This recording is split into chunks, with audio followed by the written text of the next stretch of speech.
Hello, Coach Joan here. Today I am at Chatham Manor in Fredericksburg, Virginia. I volunteer here. See my tricked out name tag? Volunteer here a couple times a month.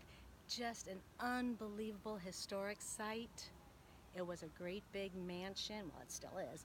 It was a great big mansion built in 1771 and made it through the Revolutionary War, made it through the Civil War.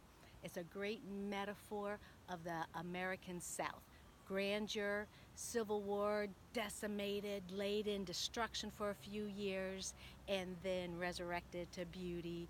And then in 1975, it was donated to the National Park Service.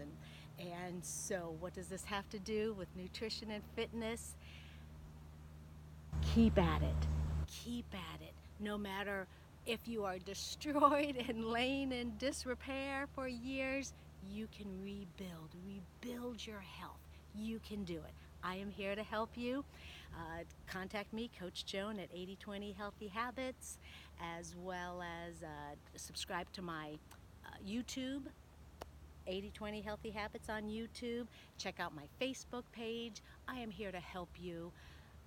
You can do it. No matter how long you have been in a civil war with your body, you can win. I am here to help. I will be your, I was going to say Robert E. Lee. I will be your Ulysses S. Grant. Thank you. Have a great day.